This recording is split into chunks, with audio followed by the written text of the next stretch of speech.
It's time now for the political analysis of Fromm and Fuller. Al Fromm, former political advisor to President Bill Clinton, and Craig Fuller, former political advisor to both Presidents Ronald Reagan and George H.W. Bush. Good morning, all. Al, I'd like to start with you this week. Last week, you made an interesting proposal that the Republicans should once again return to the Tidewater Inn where they've met before to fix their Trump problem. And I wondered what kind of prescription you have for the Democrats.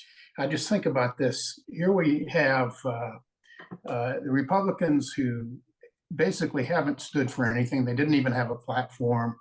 They have no congressional agenda to speak of.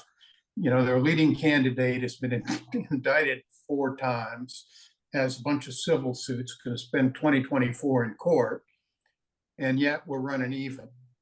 That's not good for the Democrats, especially when you think about, we're at basically 50-year low in unemployment. While there's no question there's a sour mood in the country, I think if you looked objectively at where things are, you'd say they're not bad. So why should you have a race that is, basically a dead heat?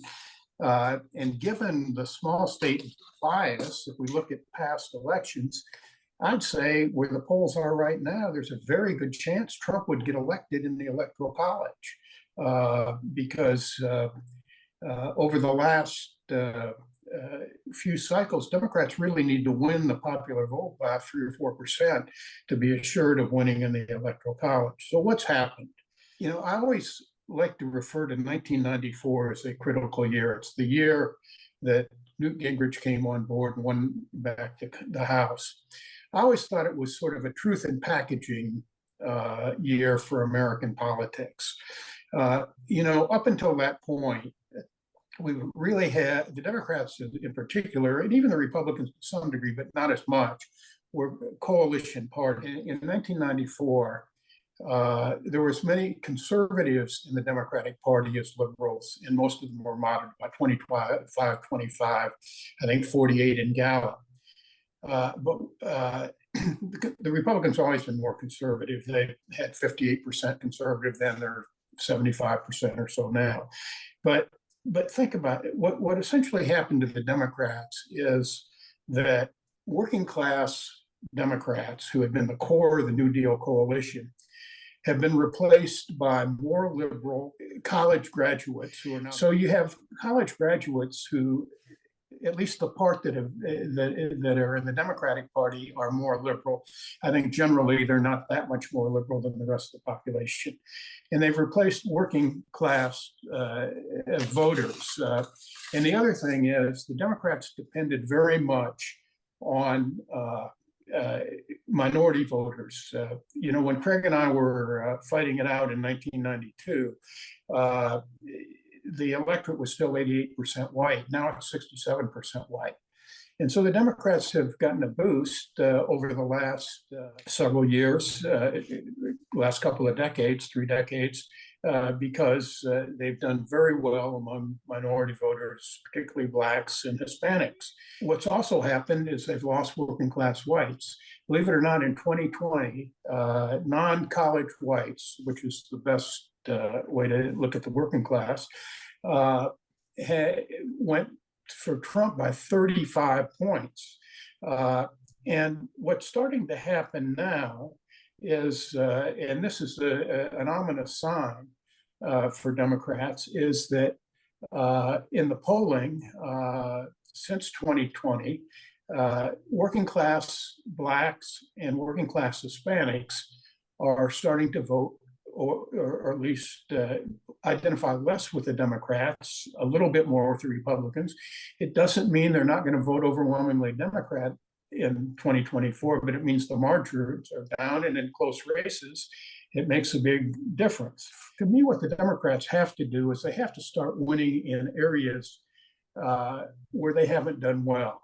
I mean, remember the Democrats in the New Deal era were this unholy alliance of Southern, basically segregationists and Northern liberals. And they were held together by economic issues out of the New Deal. And at that time, the Republicans were more isolationist. Democrats were the party of national security. Well, but that's changed dramatically. But the Democrats have to win in areas that Republicans do well now, because otherwise the Electoral College, as it is going to always be up in the air. And to do that, you need convoys. There are four big factors that are going to play. One is Trump. I mean, the Democrats run against Trump, and Trump has a low ceiling. He's got between 46 and 47%. He's not going to ever get a majority because there's that big anti-Trump vote. And that helps the Democrats. And the other thing that helps the Democrats is abortion. But on the other side, there are two things that really help the Republicans. One is inflation. You know, you can argue that the inflation rate has gone down, but prices, I think Bret Stephens had a column in the New York Times yesterday. And, you know, the price of eggs and bread and everything else is way up in gasoline from where it was 2 years ago. Now, it may not be going up anymore. And so you say the inflation rate's down, but what do people feel? They feel the higher prices. That's helping the Republicans. And the other thing that's helping the Republicans is Biden's age. I think with the McConnell incidents over the last couple of months, with Dianne Feinstein, the age issue is going to be a very, very important issue. And, Democrats are going to have to figure out how to deal with it. Mm-hmm. Ironically, Trump's only 3 years younger than Biden. And if you listen to what he says, you think he's lost it. At least I do. I mean, I think he's absolutely insane and lost his mental capacity for logic. But he says it boldly and strongly, and Biden seems to be sort of a shrinking character with his age. He doesn't have the same dynamism that Trump has, and I think that hurts him a lot. Trump voters are very loyal, and they're going to be with him. Biden voters are often voters who just don't want Trump. But to me, the main thing that Democrats have to do, and this probably sounds a little convoluted, but they have to figure out how to get more allies. They have to be more of a persuasion party. You can't win by just going hard at your base if you're a coalition party. And that means, you're going to have to be more willing to accept people in your coalition who don't believe exactly as you do on every issue. Craig, last week we did talk a good bit about your party's challenges. Why do you think the Democrats are doing so poorly so far? Well, like Al, I actually think it's important to get behind some of the big aggregate national numbers and try to figure out what's happening among various constituencies. And he took a cut at it, and an important one. I saw an analysis that I find actually quite interesting, and in some ways probably not good news for the Democrats. And it's work that's being done out of the University of Virginia. What they did was they took all of the counties throughout the United States. There are about 3,100 of them. Took all of the counties. And it's not about polling, it's about how people actually voted. And they added up the votes in each of those counties until they got to 50% of the total votes cast. The interesting thing about that is you get to 50% of actual votes cast with 151 counties out of 3,100. And then what they've been looking at is the gap. And what they mean by that is the gap between Democrats and Republicans. Because what this tends to do in those 151 counties where the most votes are being cast, they're in urban areas. They're urban population centers from New York, Los Angeles, 151 counties that are primarily urban. And they tend to vote more for the Democrat candidate. And when I say they tend to vote, that's been happening for a while, but the gulf is widening. The margin in 2020 was about 10 points difference. We're now approaching almost 40 points of difference between these two sets of counties, the top 151 and all the others. Biden actually won 126 of those 151 counties, and Trump won almost 2,600 of all the rest in that bottom half. So what I'm trying to suggest here is that there's two very different kind of population groups that are casting these votes. And if you look at the counties that cast more than 500,000 votes in each of those, there's 46 of those counties. Trump only won one of those counties, and he won it by just 0.03% or 232 votes out of 770 cast, and that was in New York on Long Island. All the rest of those more urban counties were won by Biden. To bring this home a little bit, here in Maryland, the two most Democratic counties in that top half happen to be in Maryland: Prince George's County and Baltimore City. Biden won Prince George's County with 89% of the vote, and Baltimore City by 87% of the vote. So people are voting differently based upon the situation or the area, the geography in which they're living. And then that gets to Al's other point, which is it's easy to say that, well, inflation is down, unemployment is at record low levels, things are improving. Those are the statistics reported nationally. Those are the statistics that the Biden administration is touting. But Al's quite right, and the studies suggest that in terms of people's pocketbook, the cost of bread, the cost of eggs, 67% increase in the cost of gasoline since Biden was elected. Those are having real impact. And what's I believe happening is that those individuals in the large number of counties that have voted for Republican, voted for Trump in the past, they're becoming more and more alienated by an administration that they don't believe understands the problems they're facing.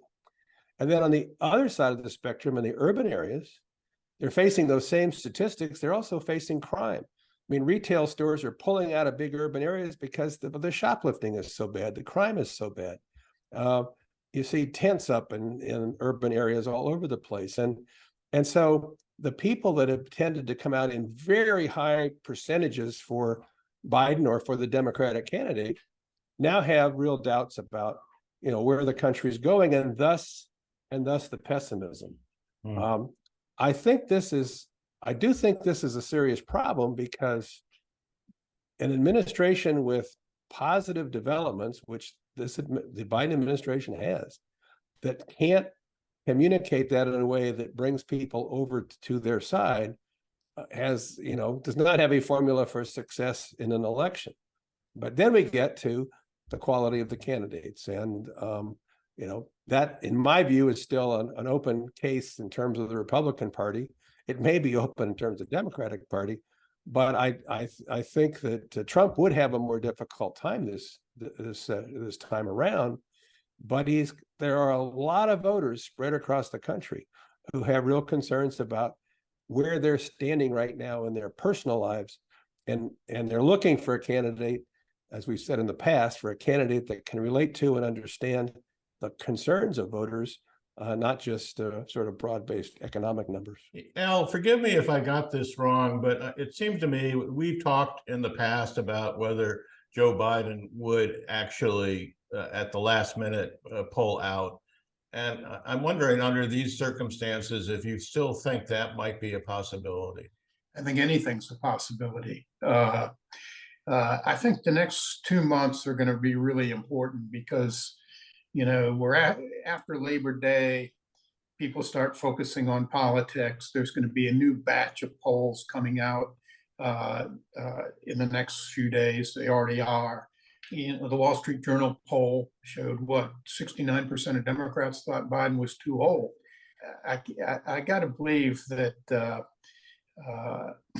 people in the White House are looking at at Biden's great career, a wonderful very good 4 years as president, and saying, do we really want to have this tarnished because he's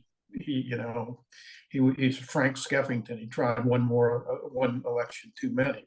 So I guess what I'd say to my friends in the Democratic Party, we have a chance to build a strong governing majority. But to do that, we need a lot of allies, and we need to convert a lot of people who are considering Democrats, but don't want to be driven away by positions, like defunding the police, or overlooking the impact of inflation. I mean, we need to talk to them, and if we do, I think we have a chance to build a solid majority. But you need converts, and you don't get converts if you're judgmental and say, if you don't agree with me on everything, I don't really want you under my tent. So that's the challenge. We have to become a big tent party again. And if we do, I think there's plenty of room to build the majority. And it's harder for the Republicans to do that because they are much more homogenous. The 78% conservative party in a country that has a lot of conservatives, probably more conservatives than liberals, but it's still far short of a majority of conservatives, is going to have a harder time growing. So to my Democratic friends, let's reach out, let's welcome our neighbors who may not agree with us on everything, but agree with us on a lot. Craig, you have the last word this week. Try to sum this up. I've always felt that presidential campaigns particularly are more about the candidates and less about the parties. And to use a kind of an aviation related metaphor, aircraft, maintain their altitude as the wing moves through the air fast enough to provide lift. If it slows down and doesn't provide lift, the aircraft plunges towards the ground. And presidential campaigns are about getting momentum, gaining momentum, maintaining momentum to be successful. And I think what we have right now in both parties are front runners that are just kind of slowing down, and they're not bringing people to their side. People are not running out to embrace either Biden or Trump from their parties, particularly. They are where they are, and they are the front runners. But I just don't see their sort of metaphorical aircraft climbing all that much more. So I'll go way out on a limb. I at this point think we might be more likely to see a Gavin Newsom, Nikki Haley campaign to the final in November next year, maybe more likely than a Biden Trump. And I think it's because they're going to be more exciting as we go forward. And if it doesn't happen in 2024, it might happen 4 years later. But I do think that we have not yet seen really the campaigns be mounted in a successful fashion on either side. And thus we will await those debates and those state races, primary races, to see who falls out. But I have a hunch that today's front runners may not be the front runners next year. We have to leave it there. Al Fromm, Craig Fuller, thank you so much indeed. We will see you next week.